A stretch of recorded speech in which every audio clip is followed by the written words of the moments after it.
And we're live. Are you feeling it now? The gang is back together. Josh returned from his abroad travels, back from Spain, looking nice and tan, looking crispy, looking fresh today. We got Erica. We got Tom, whole gang. Loopcast brought to you by The Loop. Of course, every American Catholic's favorite morning newsletter. We got a new mug. New mug in the rotation. We're feeling good. It's just great to get the gang back together. Josh came back with a mug. But we got a great show for you today. Really historic what's going on actually by the minute. I believe Trump just landed an Air Force One in Egypt, which, I mean, it's a whirlwind. He was in Israel this morning, came overseas, he's answering questions on planes. I mean, it's what's going on right now is completely historic, and I plan to cover it. So we're going to cover what happened, the hostage release this morning. Excellent news, great news for peace, I think, but we'll get into it. Second, we had a bit of a stunt over the weekend in Illinois. At a Broadview ICE facility that's really making the rounds, and we want to give our analysis. Kelsey, our president, gave a great statement on it. We'd like to get into that. And then finally, the RIFs are here. The government is still shut down. I'll pre-tease this. I got to have a conversation with a congressman from West Virginia, Riley Moore. Great conversation. He had a bold prediction on how long this shutdown is going to last, and he has an exact date he think it will go to. And maybe I'll pre-tease that, but that one's going to be coming out this week. It was a great convo. Learned a lot. Eve. Was it? Not Christmas Eve. Is that what he said? No, he did not see Christmas Eve. Good guess, Josh. But before we get into that, Erica, why we can do the show today, and then I want to get into some of Josh's travels. That's right. So from God's hand to your skin, Nazareth Organics is a family-owned skincare company that handcrafts premium balms and serums using clean ingredients from nature. They have just released a new product this month. If you think I'm looking bright and shiny today, here's why. The brightening serum, composed of oils rich in vitamin C, like sea buckthorn and cockadoo plum. I learned something new today. This light yet hydrating blend is designed to brighten your complexion and promote an even skin tone. The brightening serum will leave your skin feeling refreshed with a dewy glow every morning. Josh, look into it. Also, try Nazareth Organics original tallow balm. For those who can't go to Spain for a week in the summer. Yeah, right, exactly. Right. For if you can't go to Spain for a week, try for the those of us that have serum. to stay and work. Yeah. Okay. They also have a tallow balm infused with frankincense and myrrh, a powerhouse combo fit for a king, maybe King Jesus, proven to calm inflammation and revitalize the skin. Or try their sleep balm, a magnesium tallow blend with magnesium sourced from the ancient Zechstein seabed right off the coast of Holland there that helps your body relax in peaceful sleep. St. Paul tells us that our bodies are temples of the Holy Spirit and must be cared for. You are not your own. You were bought with a price. So glorify God with your body. Visit nazareth-organics.com and use code LOOPcast at checkout. Thank you, Nazareth Organics. All right. Josh, you've returned from Spain. You've walked a lot. Olé. I would like some details about your trip. Yeah, so I mean, there are people that do the full, Camino routes. There's many different routes that people take all through Spain. People come up from Portugal. People come from all over Europe through the French route. People come from southern Spain, through Madrid. You have to do at least 100 kilometers of pure walking the trail in order to get the official certificate. So even though if you count the total number of steps I did over the last week, I probably hit the mark. I wasn't all on that trail, so I didn't get the certificate like other pilgrims did, but I did go to lots of different places that are pretty cool. Here is a picture of the Virgin of the Boat. That's the name of that. The title for this church. Amazingly, appropriately enough, I should say, because it's right on the ocean.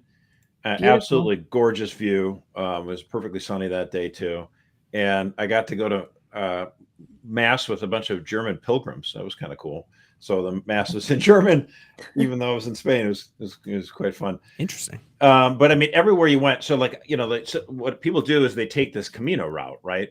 And so if you're not familiar with it, it's the Way of St. James. Basically what happened, and I'll get into more of this. I'm going to write a whole article about this. I think it's kind of fascinating or whatever. But,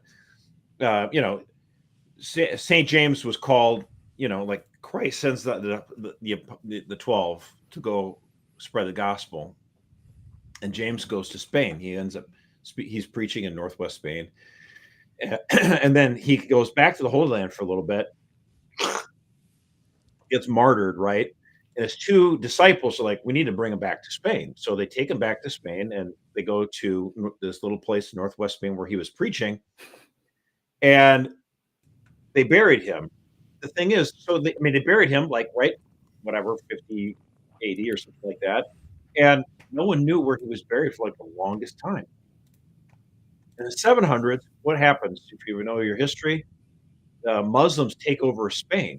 Right. It took them 2 years to get 90% of the Iberian Peninsula. It was a total wipeout practically. I mean, and they established a caliphate. People forget this, like this, they weren't taught this history, like an actual Islamic state in the Iberian Peninsula.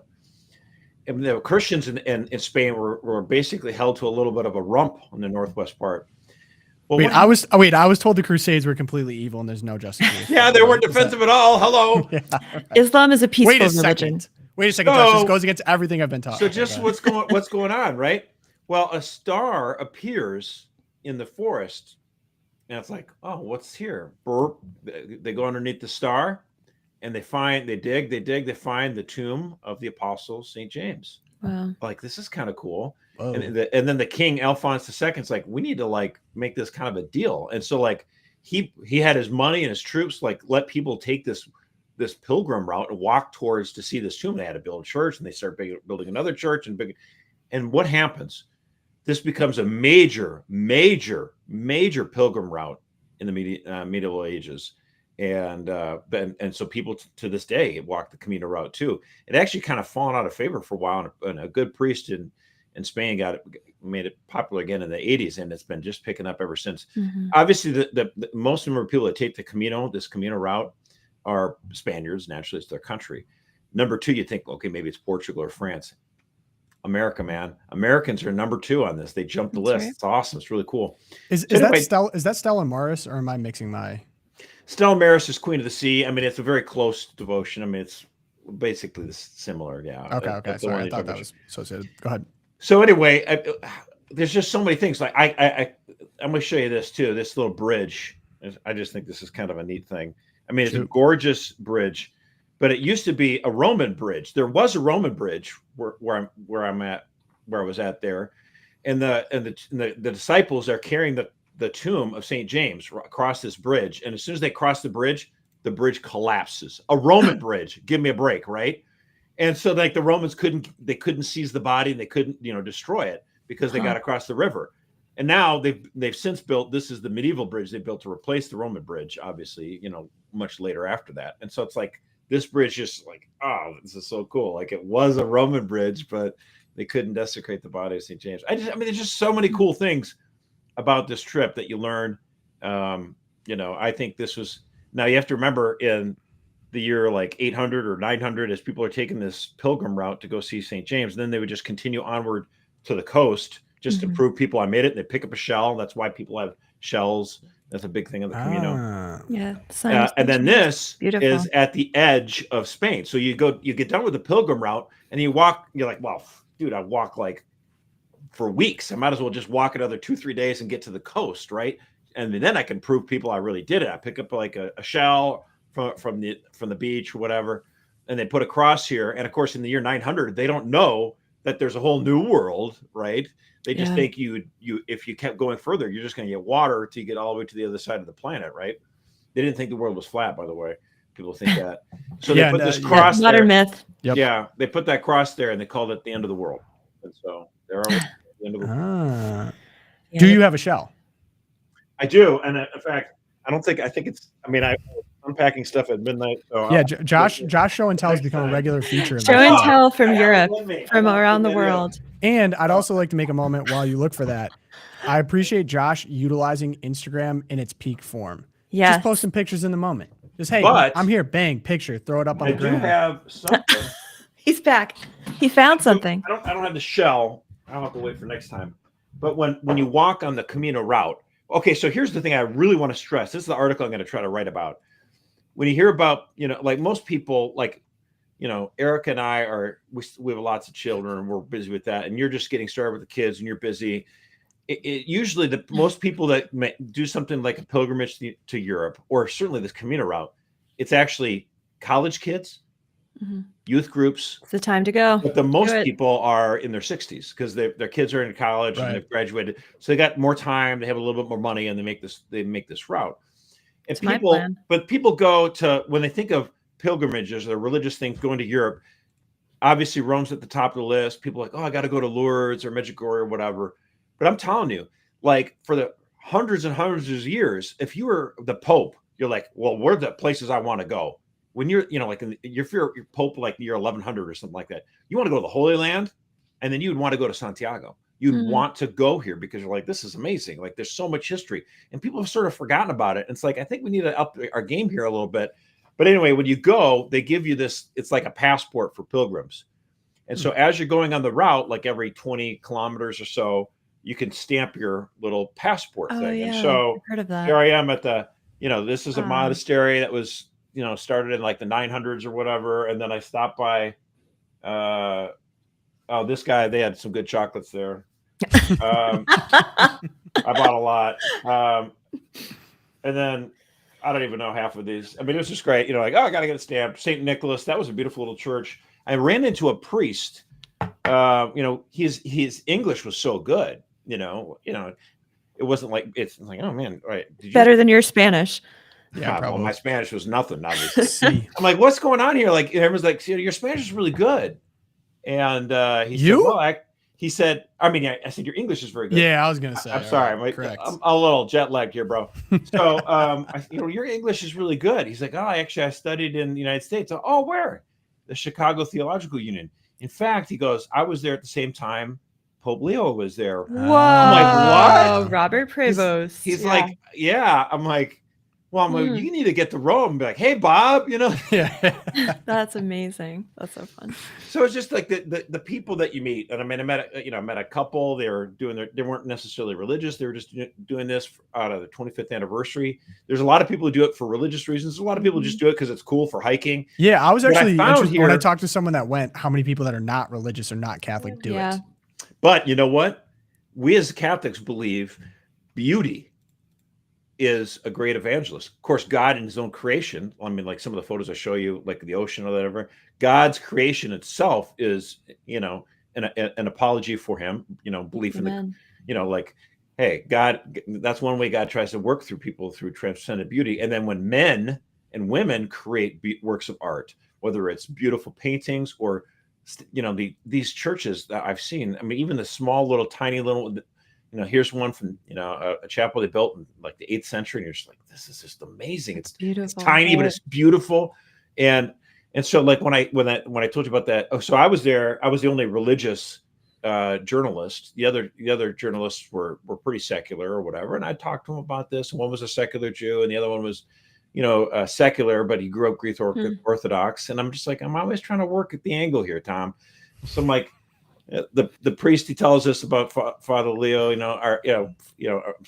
Pope Leo, and I'm like, hey, Father, would you bless me? And he's, he blesses me or whatever. And like that guy the second guy is like, Father, would you bless me? I'm like, that's awesome.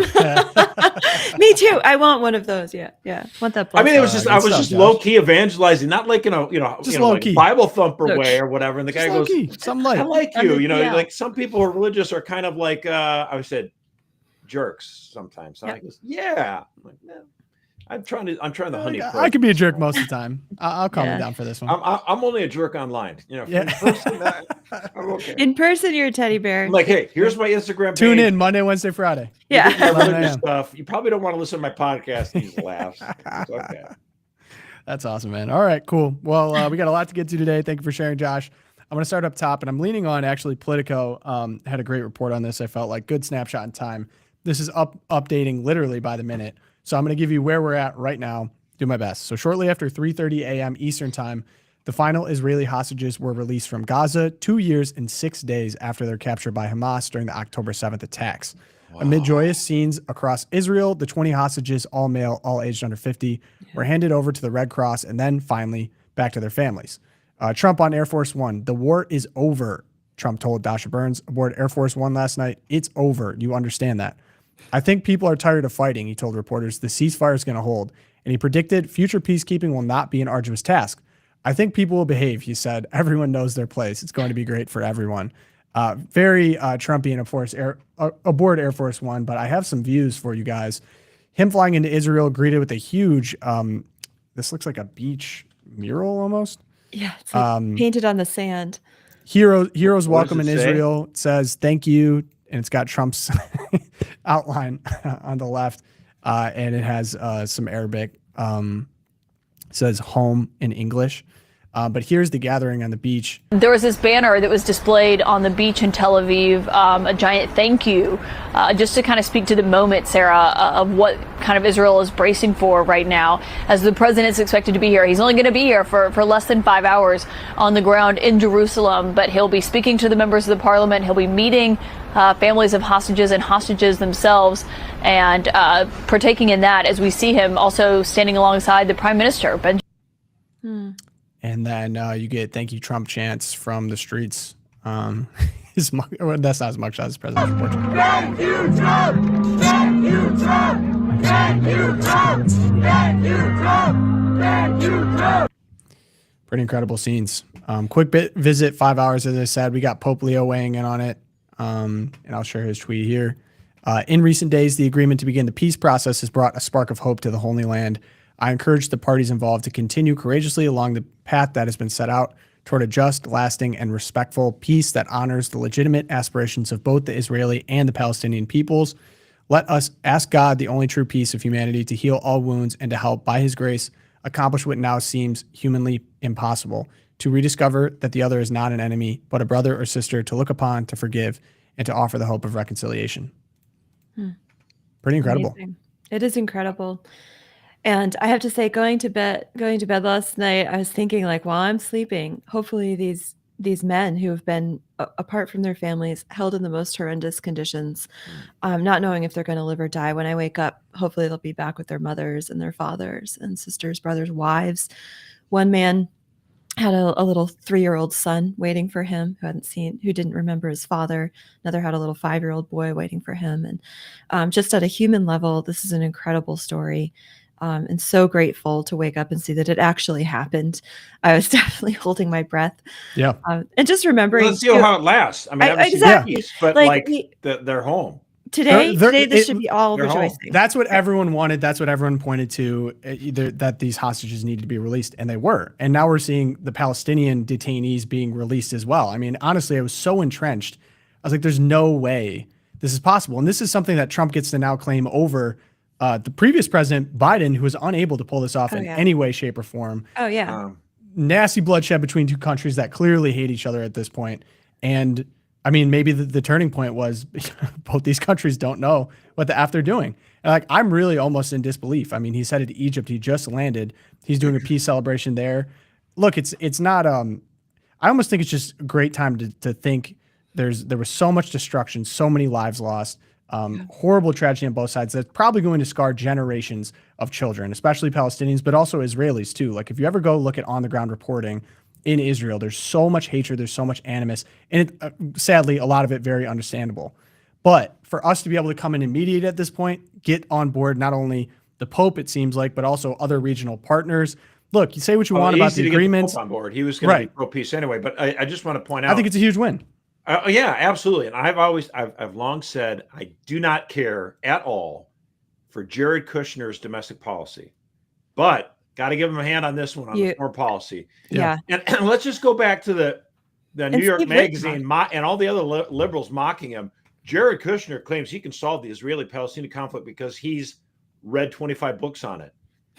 Well, seems like he did something that Obama, Biden, George W. Bush, a lot of guys couldn't do in terms of the Middle East. So maybe he ignored all the State Department hacks and everyone else who says, "Oh, I'm the expert on this." Maybe he decided to look anew. Remembering too, I think it was Hillary Clinton during one of the debates. She just pointed at Trump and she's like, "Look at him, his personality. He's the one he's going to start wars. He's going to start World War III. You'll never have peace again if you elect this man." And look at what we've got. I mean, what's he's up to, that 8 wars in 8 months that he's negotiated down. I mean, we almost had nuclear disaster between India and Pakistan, China and Taiwan. It still could go off, but it hasn't yet. We've got the Gaza deal now. This is incredible. And I think you're right, Josh. It's because he and his team, Jared Kushner, Steve Witkoff, they're willing to try something different. They're not afraid to be mocked. They don't care what people say about them. They're like, we've got to do something different here. And look, we are at step 2. Go ahead. We're at step 2 of 20. It could still go off the rails. It could still go wrong. The next step 3, I think, is supposedly the next 2 days we'll get the dead bodies back from Hamas of hostages who were either executed or died in captivity. So like that's the next step. And of course, we need Egypt now to host these peace talks. We're going to bring in Turkey and Syria and Qatar and Jordan. I mean, just the list of dignitaries he's able to bring together here is astonishing. And it could all go off the rails. But today, just getting these living hostages back, everyone should be honoring Trump. And hey, even Jonathan Capehart went on with, I think, David Brooks last night. And I mean, he's a PBS commentator. He's no free. He said, you've never heard me say this before.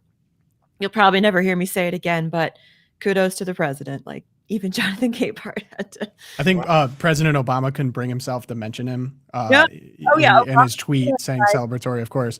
This is a great moment for America and the world. And you're like, say his name. Yeah, I don't even know his name. He could. I guess what's the important thing here, and I think Trump himself was saying this. Like the important part is that the hostages are back. People said it would never happen, that it can never be done, that there can never be peace between these two places, and depending on who you're listening to or all the propaganda wars, this and that, it almost is besides the point. Like this is the accomplishment. This is what no one thought could be done, and it's so funny. Steve Witkoff, too, someone made a joke like apparently the next step from being able to negotiate real estate deals in New York City and Las Vegas with the Jews there is to actually go to the Middle East and broker peace, which he did. Him and Jared Kushner did. It was like, I almost can't believe it. Like I didn't think. A bit of I'm going to break your kneecaps language there, but I mean, they did the award last week for the Nobel Peace Prize, and they gave it to that wonderful anti-communist woman from Venezuela. Yes, and she, of course, turns around and says, "I really, this is my Twilight Zone. I think it belongs to Donald Trump." Sorry, smart move on her part, by the way. But I actually am okay with this, but because it's like literally the ink is not even dry on this agreement in the Middle East, but it is going to be a big test of the elite left. That if 12 months from now, when they have to decide the Nobel Peace Prize for the last year, and let's say this peace holds, are they going to actually have the guts to swallow their pride and give it to Donald Trump? Because if this peace thing holds, like, dude, no one else deserves it better. They'll have to come up with like it's a dual award to the head of the Israeli and the head of the Hamas. No, have the guts to call it right. I don't think it matters. No, of course I don't. I love to point this out. The Nobel Peace Prize, right? What is was given to Obama, who loved drone striking people. Didn't Yasser Arafat get it? He got it before he was even president. Anwar Sadat, that was it. The only person who can think of it really, deserved it, like Mother Teresa. I think maybe John Paul got it, so he would have got it if he got it, he deserved it. But I just want to remind people, don't. Who cares, right? I just bring it up for fun. The guy Nobel, how did he make his money? Making dynamite. TNT. Yeah. Oh, I'm familiar. Here's the one that's making the rounds at this point. It's hilarious that we get in theological debates over this, but this was just a funny moment on Air Force One. Here we go. I'm being a little cute. I don't think there's anything going to get me in heaven. Okay, I really don't. I think I'm not maybe heaven bound. I may be in heaven right now as we fly in Air Force One. I'm not sure I'm going to be able to make heaven. But I've made life a lot better for a lot of people. And, as an example, had the election of 2020 not been rigged, you would have millions of people living just in Russia, Ukraine alone. That would have never happened. And it didn't happen for 4 years. And I knew Putin very well. It was the apple of his eye. All the things I've said would have never happened. We had an incompetent administration. We had an incompetent president. And because of a crooked election, millions of people are dead. And by the way, the Israeli thing was much harder to get settled because of the past administration.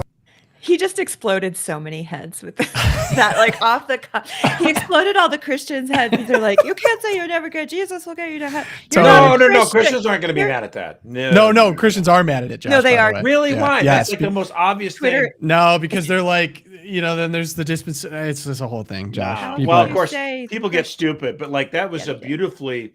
Beautiful. Not the stuff where I don't care whatever he says about Putin, all that other stuff. Like if we're going to just talk about the theological thing, it was actually it was a beautiful moment of self-reflection where he's thinking about and remarking on his own sinfulness. Yeah. And of course, we would just say, like, look, buddy, I mean, you just repent. Yeah, I mean, Paul. You and me both, brother. Saul was persecuting Christians. The guy who's hanging on a tree next to Jesus, like all these people, like I deserve everything, and I deserve everything I'm getting. And he's like, no, it's okay. If you repent and believe in the God and Jesus, then you can get into heaven too, Trump. Mm-hmm. I like this though. I like that unscripted moment like that. I mean, it's quite beautiful. I did. Before we move on, I just wanted to point out too that the first step, the hostages coming home, miraculous. I was not sure like I said, I was not sure last night if this would actually happen this morning, and it did. The other piece that after our reporting last week felt very miraculous was that the first step of this was the Trump administration actually got the IDF to move back to the line of demarcation and to move out. So we were there monitoring it because obviously to get the hostages out, you needed a clear line to get them from Hamas's tunnels to Israel and to the handoff point, I should say. And that Netanyahu, they had a ceasefire, a true ceasefire. They moved the Israeli soldiers back to the lines agreed upon. And the video coming out of the Holy Family Parish in Gaza City when the bombs stopped falling and the shells stopped falling was so beautiful because the whole church just burst into song. There were little children in there singing, and my heart was just so lifted up by that moment of they've been praying and going to mass in that church with bombs falling, literally hitting the church recently, people dying there. And you hear the noise stop, and then they just burst into song. So that was another miraculous moment. Yeah. There. Celebration on both sides. Yep. Dancing. I think Trump said it in his speech too. I mean, both sides dancing in the street right now. I mean, it really is amazing. And I think it's a good time to just take a step back and be like, wow, I really can't believe it. I think I'm just really, as you said, encouraged, and a long way to go, of course, for both sides. A long way to go. I mean, Hamas has already executed 27 members of families who were not pro-Hamas enough behind the lines. Now that no one's there, like they're doing what they do again. It's going to be tough.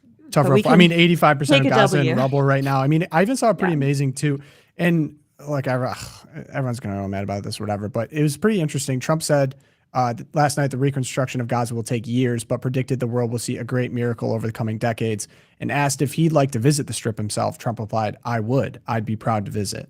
Now, of course, hopefully this isn't some Gaza Lago, we're going to make this into casinos or whatever. But like if it actually does reconstruct for the people there in a way that rids them of the terrorist presence of Hamas, total miracle. Again, long way to go, but that would be pretty amazing for the world and for the region. So, all right, we move on now. But before we get to that, Erica, another sponsor.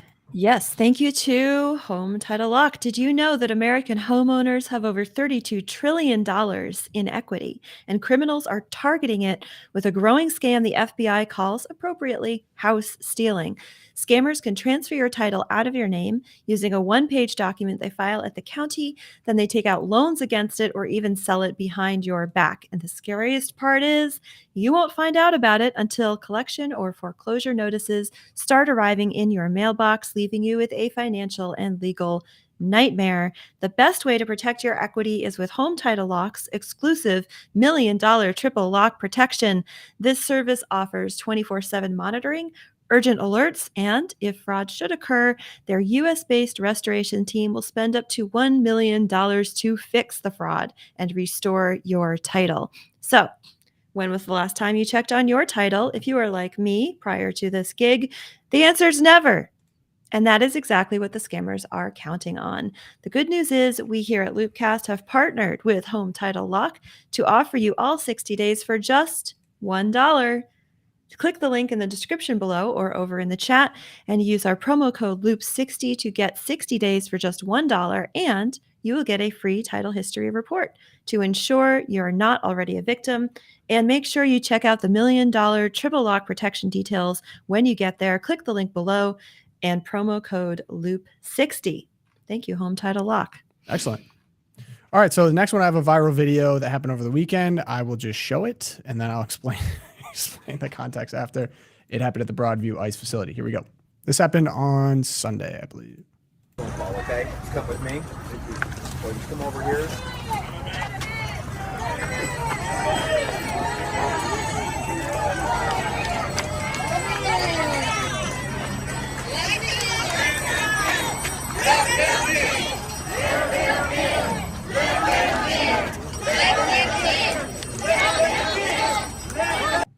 So I say we pause there.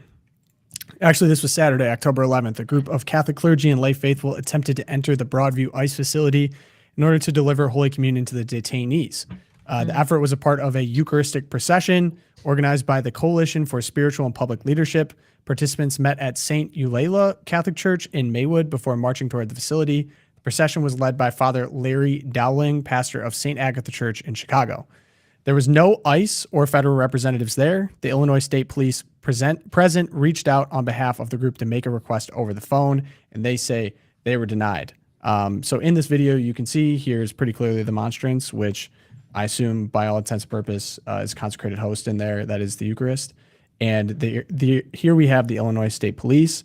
So this sparked a lot of controversy online, a lot of accusations of politicizing the Eucharist. Other people mad that they couldn't get in. I'll just leave it at there. How do we feel about this? Not good. Mercer, you want to go for it? Yeah, I mean, there's a right way to do this. I mean, if you're concerned about the people who are being detained, making sure that they receive the sacraments, that they can go to confession, that they can receive the Eucharist. I mean, first of all, these guys probably are not Cub Scouts, so I'm not sure how many of them are really desperate to be able to receive the sacraments anyway. But presumably, let's take the best viewport. Like, yes, actually, they wanted this, and they wanted to be able to provide the sacraments. Wonderful. Do what the bishops of Florida did when it came to Alligator Alcatraz. You petition the governor, both privately and then publicly if you have to, and say, we would like to be able to provide sacraments to the people who are being detained. And what happened? The state of Florida, and they finally said, okay, sure, fine. Yeah, you can provide the sacraments. That's the way to do this. But what they did is they used Jesus as if he was a political placard, a little like a poster.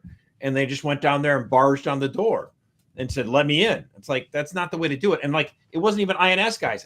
Illinois State Patrol were like, well, we don't know what's going on here. Like, it was all a staged effort to try to win approval in the public and in the media for what they were doing. It was not I don't believe that their real concern, their stated concern, was the sacramental life of these people, but I don't believe them. Yeah, it would be one thing if like they showed up with some priests who had and they just asked, can we please go in and say mass and consecrate the host and distribute communion or hear confessions. That's one thing. But to take a beautiful monstrance, to get all dressed up in the coat, and to take Jesus Christ himself in the flesh, in the Holy Eucharist, and walk up there and say, we're here to distribute communion.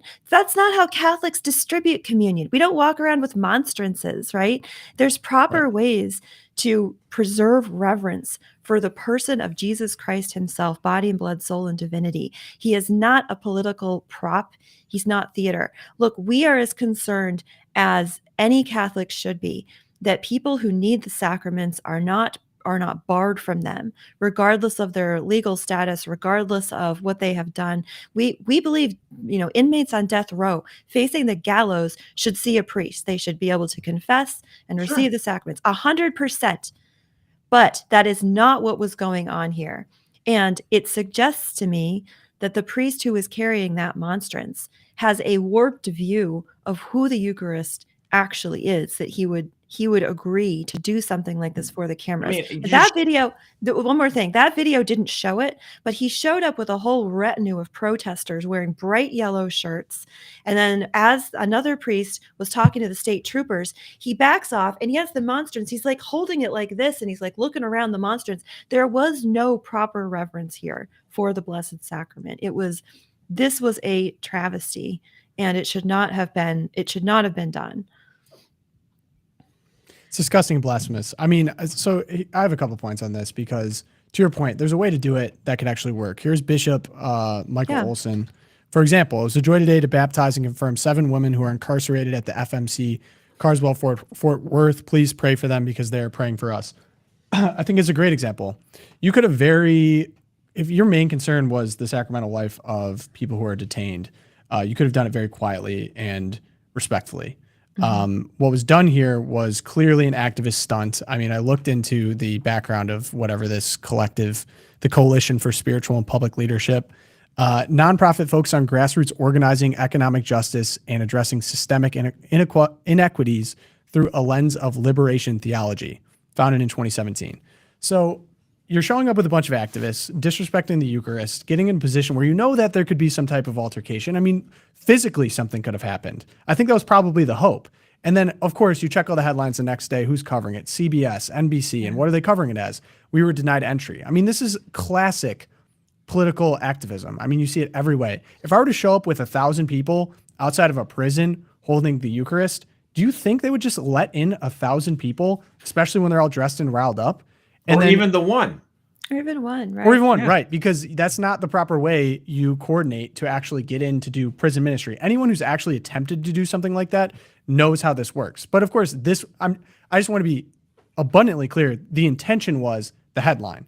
The intention was not to actually get the sacraments to people. The intention was, of course, to bring more controversy to an already very contentious area of the country. Now, there's ways, and I don't think I'm going to be able to say it any better than Kelsey said it, our president, because this angers me at my core because it's disgusting and blasphemous. The absolute casual nature he's carrying the Eucharist, and as if somehow you can just carry this wherever you want to make whatever point you want, is disgusting. It's completely anathema to our entire faith and the entire way that the sacrament is set up and that the church is done. I mean, the Eucharist is the source and summit of our faith. This isn't something to just casually throw around. So I'd just like to make that point up top. But here's Kelsey's statement, and I think it's probably the best way to say it. We can talk after that.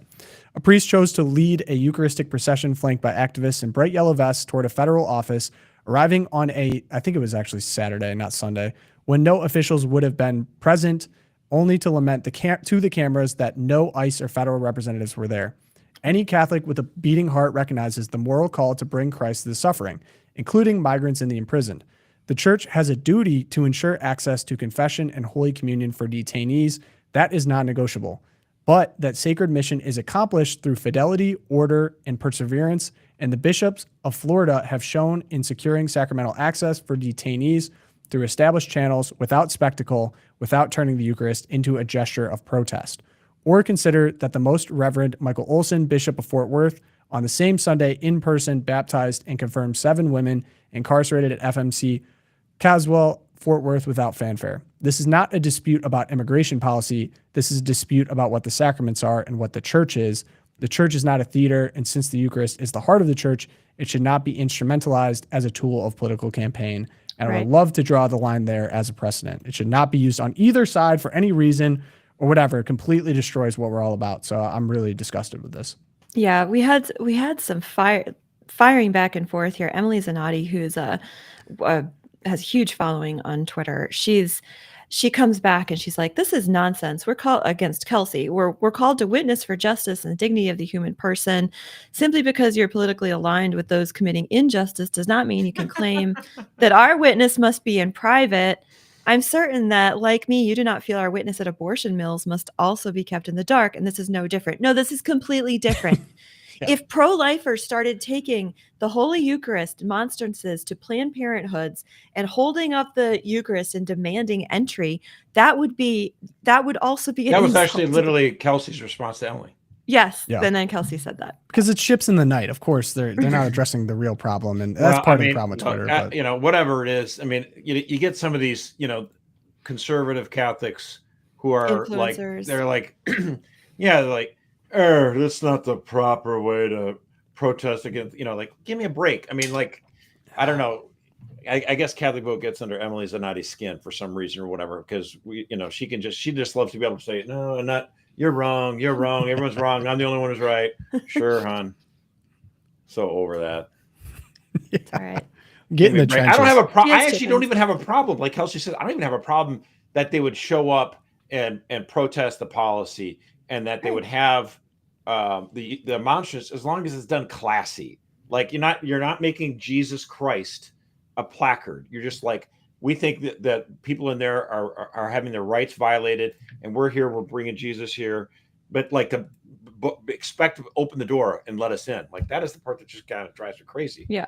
And like that you guys all look like you're at a political rally, rather than like when pro-lifers bring the Eucharist outside an abortion facility. They kneel down and pray in adoration. Right. Like, that's they're like, what they do. Yeah. Right. It's, Yeah. Seriously, 100%. I mean, I hate to even belabor the point here, but kind of what we're talking about. If you just scrub through this video, I mean, look at what's going on. He's just here holding it. He's just hanging out. And then like, wait for of course, then the mics are going to get in his face here. So he's going to get, he's holding it, giving a press conference. And what's frustrating about this too, look at all these cameras. It wasn't like this was like, oh, we're just out of our goodwill, we're going to go do it. Of course, all the cameras are there because they want the cameras there. This is not about. Yeah, they told them all that they'd be there, and the media. This is so disgusting. Awesome. That's disgusting. Because the media says, is this going to make Republicans look bad? Then we're there for it. But if another priest called these reporters and said, I'm going to bring the Eucharist outside an abortion facility, I'm going to pray, feel free to bring your cameras there, they'll never show. Right. And like, I'm just going to leave this on the screen. We should have reasonable debates in our country about how to enforce our laws to have order. And yes, there's going to be specific examples where something wasn't carried out correctly, someone's dignity was violated, and like, yes, let's have debates about that. Let's rectify it. Because the people in this detention facility are not all Boy Scouts. We as a country now have to enforce our laws after 4 years of legitimately being invaded from every country in the world with pedophiles, rapists, people that are Lake and Riley, people that murdered our own citizens. And the Trump administration has been left to clean up that mess, which is extremely challenging. Do they get a free pass to do whatever they want? No. But shouldn't we be all on the same page? Like, nothing about what these people inside have done. So you should just let in 1,000 people to create an absolute ruckus to have a problem in there? No, that's obviously not the solution here. So again, the bishops of Florida, they showed the way. The discourse on this is so frustrating to me. I think most people are on the same page. I would hope all Catholics would be on the same page. I never want to see this again. I never want to see another news conference with someone literally holding our Lord and Savior Jesus Christ in his hands, flippantly with mics in his face, fielding questions. Yeah. Give me a break. And the proper in a diocese where the bishop had any sense of the Holy Eucharist, what would happen is this priest would be, publicly, at least privately reprimanded, and the bishop would make a statement about the integrity of our Lord and how our reverence for him should be paramount to all that we do. Unfortunately, this is the Archdiocese of Chicago, so I'm not expecting a lot. No, I remember the last Eucharistic procession like where they sprinted around the corner like nothing even mattered. Seriously, I didn't forget. They were like running in the Eucharistic procession. It's not like he took the Eucharist through the Archdiocese of Chicago during the year of the Eucharistic the Eucharistic Congress, right? Yeah, that would sprint around the corner as if he's embarrassed. And like, I have to say, the fact of the matter is, I mean, we just saw what Supich pulled with Durbin, and then I was at the Pope Leo Mass, in which he really gave, in my opinion, kind of an embarrassing, tacky homily, where he said the people that mow our lawns are now, at threat in our country. So unfortunately, unsurprised by the Archdiocese of Chicago and the leadership there. And it's so tacky. It's not productive in any way. If you want to go have a protest outside of there, be peaceful, do your thing. Great. That's your right as an American. If that's what you believe in, great. Start a conversation. Stop weaponizing the source and summit of my faith to make your point. And for the rest of us, maybe we should consider doing some First Fridays in reparation for the sins against the Eucharist, because this would be a big one. Yeah.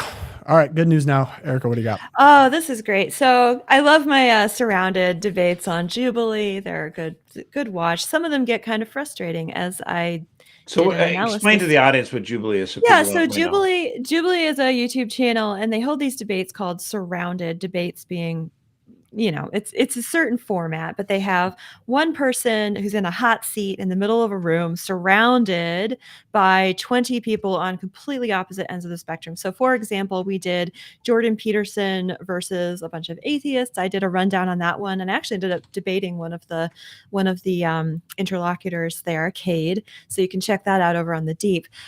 We also had, for example, Charlie Kirk he had a wonderful episode in the hot seat versus a bunch of progressive Democrats. And this one just dropped over the weekend. This is Allie Beth Stuckey, she's a Protestant Christian influencer, public commentator. And she, I have my disagreements with her for sure theologically, but she just nailed this. And important context.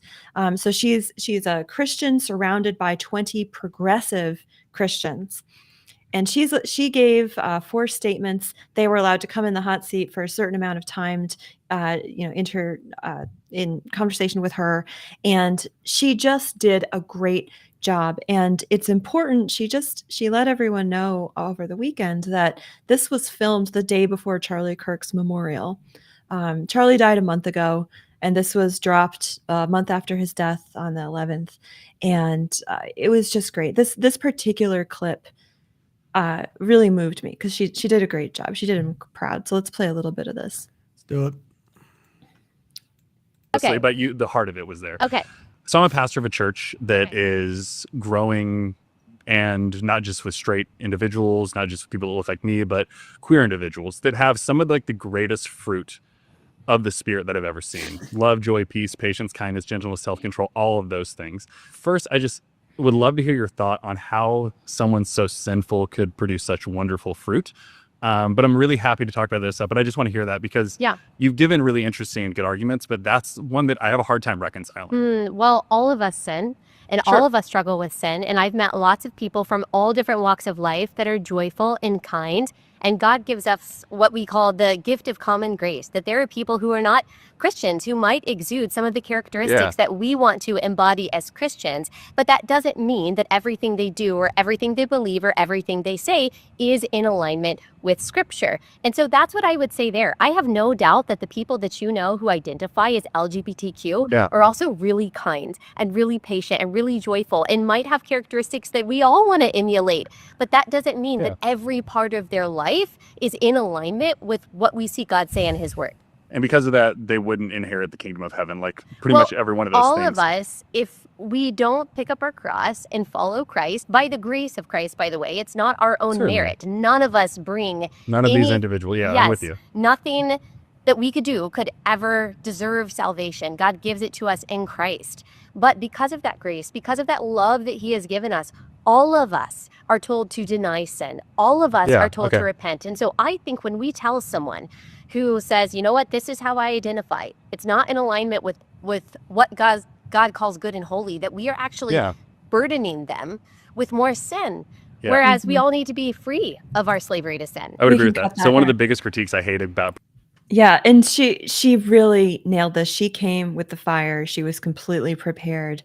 And she said on her Twitter account this week that when she came, she was determined because Charlie had texted her just a few days as she was preparing to film this. And he'd given her a couple of pointers. And he said, first of all, kill him with kindness. Like, just go there determined to be kind to them. And she said, and I did. I went there.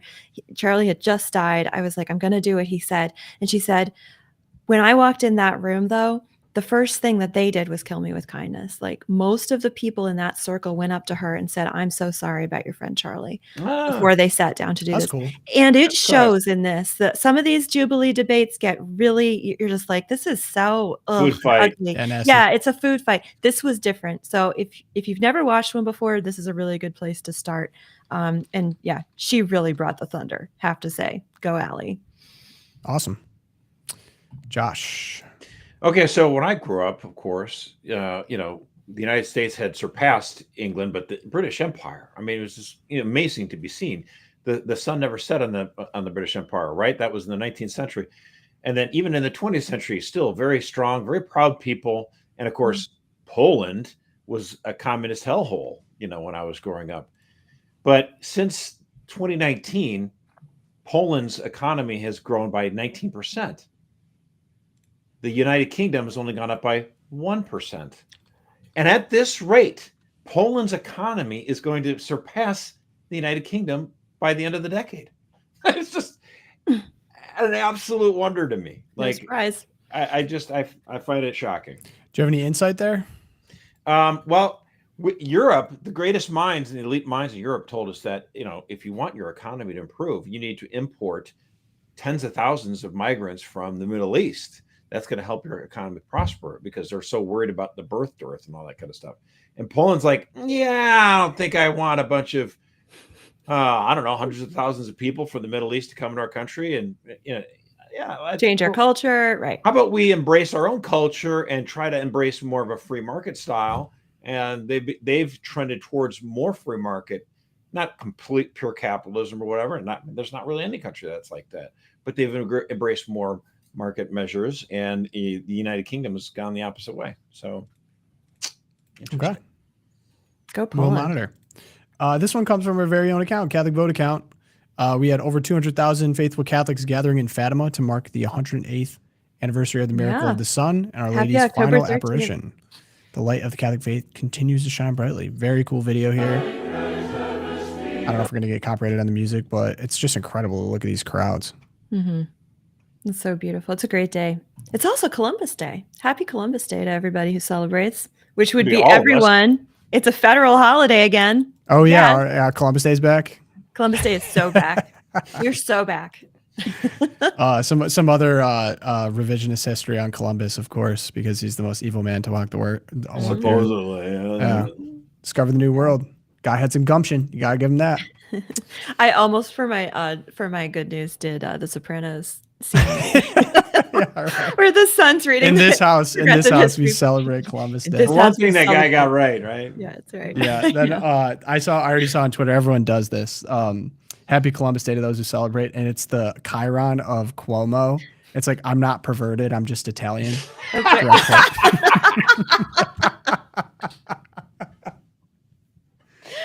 Oh my goodness. Look it up. Direct quote from it. Oh, I remember. He might be the next mayor of New York. Yeah, it's possible. It's good to be back with you guys. Team's back together.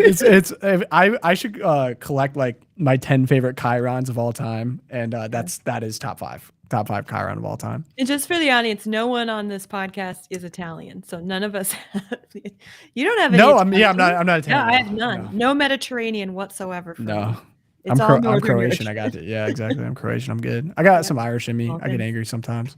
There you go. Okay. Shutdown week 2. I just wanted to get a quick update because I see Friday Night Massacre in terms of federal workers. Oh, so the RIFs have begun. RIFs are here. RIFs have begun, and then I'm going to challenge again because I always get people email in about federal workers and that there's good federal workers, and so to celebrate firing, you need to qualify that, I guess. So I'm not saying again, we don't want to fire the bad ones, but like I don't think people understand the bloat of federal bureaucracy. Right. So I don't understand why they get offended. It's like because people know people that work for the government, but everyone I know that works for the government Whoa. basically makes jokes about how they don't do anything, and they're like, I can't wait to get another job because I'm miserable and I mean, we can make jokes about lawyers, and people don't. Oh, you're saying every lawyer is bad? No, I'm just saying that 99% of lawyers give the 1% a bad name. I mean, that's all. It's not a big deal. All right, there you go. Yeah, and I think drawing a distinction too between what you're celebrating and celebrating permanently reducing the government bloat is something to celebrate. But we're actually celebrating. Anyone remember the first time in like what 40 years? We're like, let's actually examine how many people we need for this agency because it's all been autopilot, hiring more, hire more, and like just the immense of it. It's like corporations when they make a plan and it goes haywire, they have to readjust, and companies sometimes fold. You know. So families have to tighten their belts a lot. A lot of our families are having to tighten the belts because of inflation. The one area that never seems to ever have to worry about, managing or making their budget? The government. Because when they screw up, like, that's why we need more money. Let's raise the debt ceiling. Yeah, exactly. So drawing distinctions, a lost art. Erica, I asked you to look into this for me. What is going on with these reduction in force RIFs? Yeah, I'm going to tap this for my Twilight Zone since Josh already dropped mine, but I'm going to go. I'm going to go in here. So yes, we are in week 2 of the shutdown. The Senate has still at an impasse on how to proceed. There is no end in sight, although apparently Tom has a prediction for when it will end. Yes. Someone quipped over the weekend, even the Groundhog Day jokes are getting old now. The House Democrats will be on the Hill tomorrow for an in-person caucus meeting, but there's just, like I said, this is not great. 750,000 workers have been furloughed, at least temporarily. But yes, on Friday, we got this tweet from Ross Vaught over at OMB, and he said, the RIFs reduction in force notices have begun. So according to a court filing from the Trump administration late Friday, at least 4,100 federal workers across 8 agencies may have been sent RIF notices, with the bulk of the staff reductions being at Health and Human Services, with 1,100 to 1,200 workers impacted, and the Department of Treasury, IRS, with 1,446 workers receiving RIFs. And so there was a wonderful graph that I couldn't find. Again, so just to help the audience along here, like when the federal government, now that it's shut down, there are a bunch of people who are furloughed. They're like, okay, you're not like, your work, the essential versus non-essential is not super hopeful. I mean, the idea here is like, there's some work, like, paperwork stuff that governments have to do. Like, you know what? Stay home, you're furloughed, you don't need to come back. So furloughed workers are workers who still have jobs. You don't have money to pay you, and so just take a break, take a vacation. Right. What happened is when the government turns on, they'll get all their back pay, by the way. So they basically get a free vacation. Force is different. These are people like, you ain't getting your jobs back. We are removing these jobs. Right. They just won't exist. And I wanted anymore. to add some context, is that you hear those 1,100, 1,200 numbers. Like, what does that mean? I think right now HHS is at approximately 62,000 employees. Right. So Right. I don't know if you do small. a quick percentage. This is a pretty small percentage of 62%. But it's not Just the start. nothing. Just Right. the start. This is just the start. So what does this mean for these employees? They'll have between 30 and 60 days before any dismissals actually take effect. That's just federal regulation. So again, government could turn on again. This could all go away, but the process has begun. Interestingly enough, with the back pay thing, Josh, on Friday, the OMB also quietly removed language from shutdown guidance in its regulations about guaranteed back pay for furloughed workers. That was under the 2019 Fair Treatment Act. So there is going to be some reform, perhaps tighter control over compensation there. Of course, the legal challenges have already begun. The Anti-Deficiency Act, which governs what the government can do when appropriations lapse, limits spending, and generally prevents executing new permanent actions during a shutdown. So under this act, there have been challenges from different unions, federal unions, brought against the Office of Management and Budget and Personnel Management over the threats of dismissal. So we're already going to start going through the courts on this. But you know what? I think Russ is here for it. I think he was born for this moment. And he has said one of his primary goals is to shrink the government permanently. And if the Democrats are going to give him an opening to do that through this ridiculous shutdown that they're trying to grasp at straws here, he's going to do it. Get rid of non-essential positions permanently, even perhaps privatize some certain associations like the FAA, maybe the TSA, and reduce the IRS. He's going to do it. And Friday night. Speaking of the FAA, I'm just thankful that a lot of the guys in air traffic control are still showing up for work, because I myself was flying yesterday, and I'm glad that there was an airport that I could fly to, and they were all unpaid. And I made sure to thank everyone that was there for showing up for work, even though they weren't getting paid necessarily. So kudos to them. Kudos to everyone in federal law enforcement like ICE and all those who are working without pay right now. So thank you, boys. Yeah. Thank you. And thank you to Appreciate the it. military too. That's it. Certainly, Military keeps working. And one thing that Trump promised on Friday was that in spite of the fact that Democrats will not agree to the continuing resolution and open the government back up, that he will make sure they find the money to pay the boys in uniform, boots on the ground. Well, at least this next paycheck, which is, by the for way, 15th. just brilliant stroke of genius, because it's like Democrats are like, all right, technically you can't do that, but are they actually going to have the guts to go to court and try to sue him against it? To keep like, you're going to prevent me from actually paying these boys? Like, really? Yeah. Like, that would be amazing. I mean, take the bait, boys. Please. I have to say this because yes, this is my and this is the Friday Night Massacre. Friday Night Massacre. The CDC just lost dozens of its top scientists and its entire DC office. This isn't streamlining the government. It's dismantling our ability to detect and respond to outbreaks before they spread. You can't cut your way to safety. Now, could you imagine a scenario in which there was a pandemic originating from a country that we had a lab devoted to said disease in the country, and through insane response, we didn't solve it at all. We made it worse. We came up with arbitrary rules, shut down the country, and then injected a foreign substance into thousands of people if they wanted to work. Could you, what are we going to do if we shut this down? I don't know what we're going to do, but this was the reaction on the left. This is what they chose to make the top headline, was that we have laid off CDC officials who act as pandemic response coordinators and disease detectives, and everyone's heads exploded because what will happen? I voted for this, by the way. I voted for the CDC to be destroyed. We've done that. I never want a complete scourge on our American history destroyed. I want everyone at the CDC gone, or at least replaced. Like, seriously, everyone was responsible. That was the greatest violation of civil liberties in my entire life. Yes. And HHS spokesperson Andrew Nixon got out ahead of this, and he said, look, all HHS employees who received reduction in force notices were designated as non-essential by their respective divisions. HHS continues to close wasteful and duplicative entities, including those that are at odds with the Trump administration's Make America Healthy Again agenda. They fired a bunch of people. They've rehired like 18 of them because it was like a clerical error that they were bunched in with others. So this is ridiculous. But Friday Night Massacre doesn't. I found that quote just for you, Pogo. Justice. I saw that and I thought of you. I thought of Tom. Seriously, like anyone associated with that shutdown, the response. Like, we were all waiting to see how. Oh, dude, just if you're in the private sector, bro, if you were in the private sector and you did something that insane and damaging, you would be fired and blacklisted from ever working in that industry ever again. And that's how it should be. And like, go learn to code.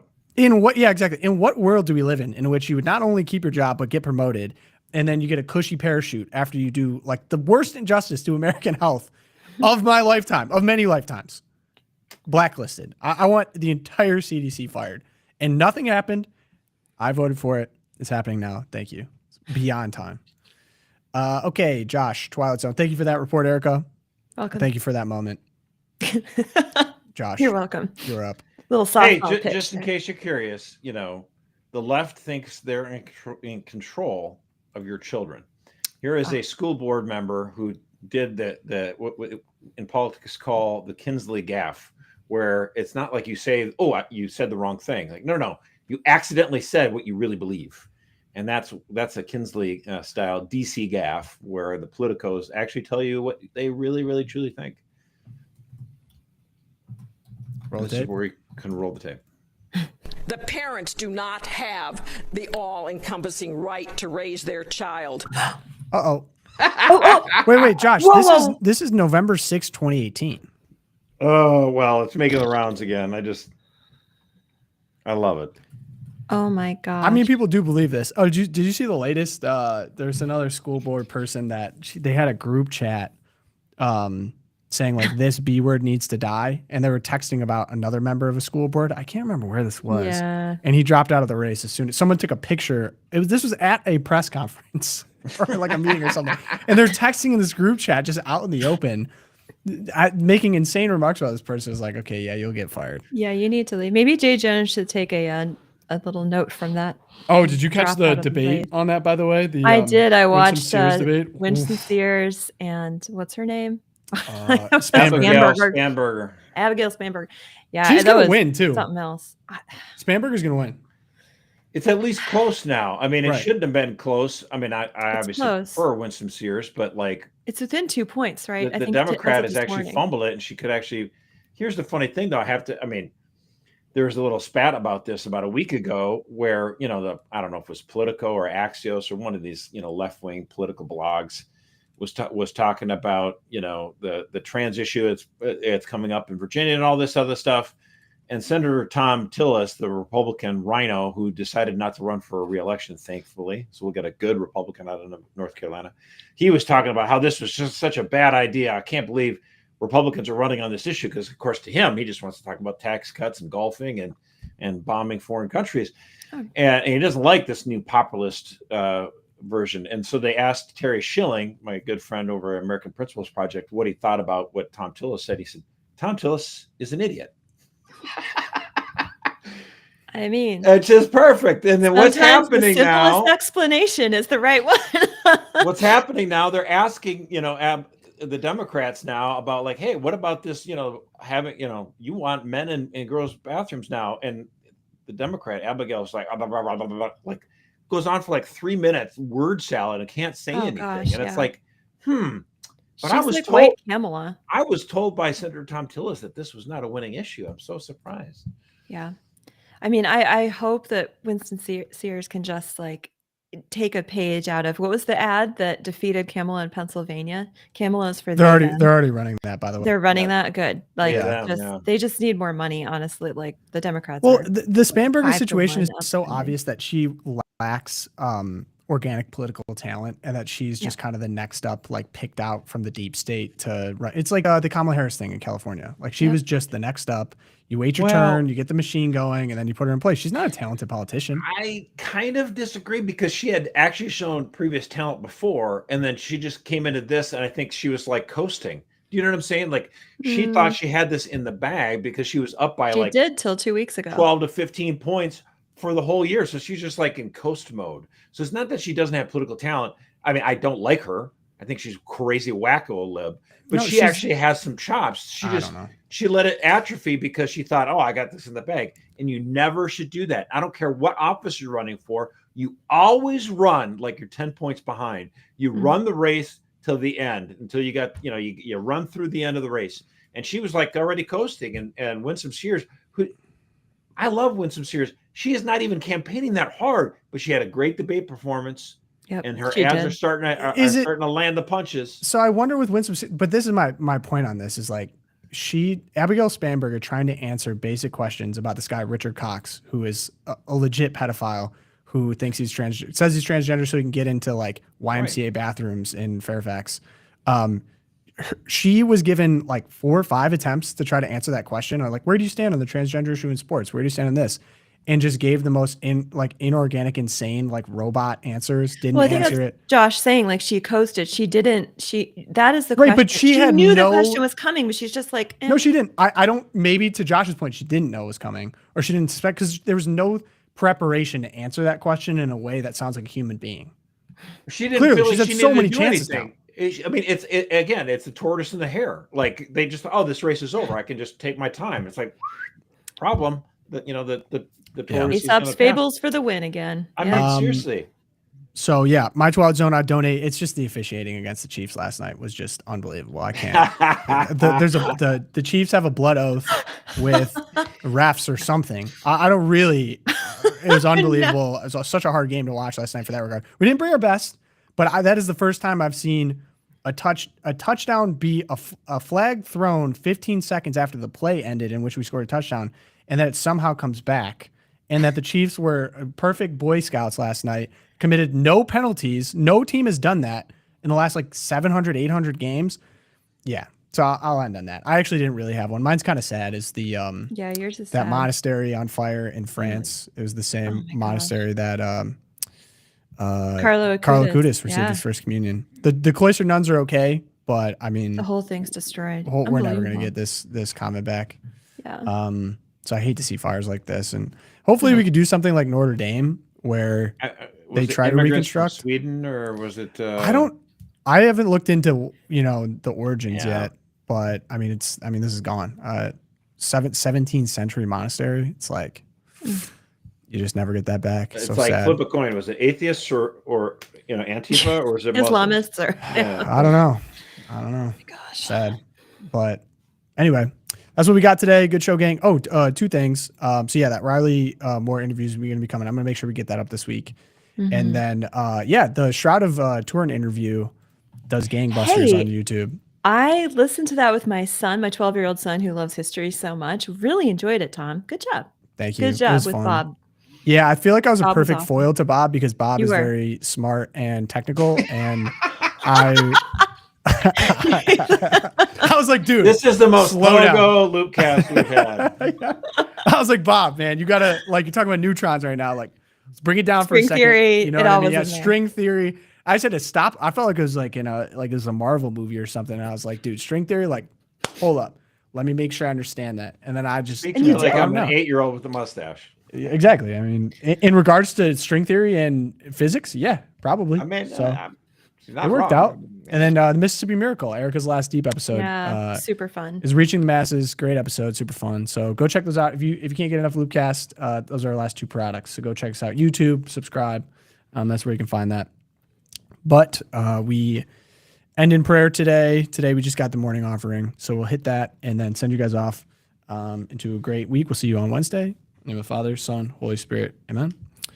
O Jesus, through the Immaculate Heart of Mary, I offer you my prayers, works, joys, and sufferings of this day for all the intentions of your Sacred Heart in union with the holy sacrifice of the Mass throughout the world for the salvation of souls, the reparation for sins, the reunion of all Christians, and in particular for the intentions of the Holy Father this month. Amen. St. Thomas More, St. Fidelis, Our Lady of Guadalupe, pray for us, and we will see you guys on Wednesday. Have a great day.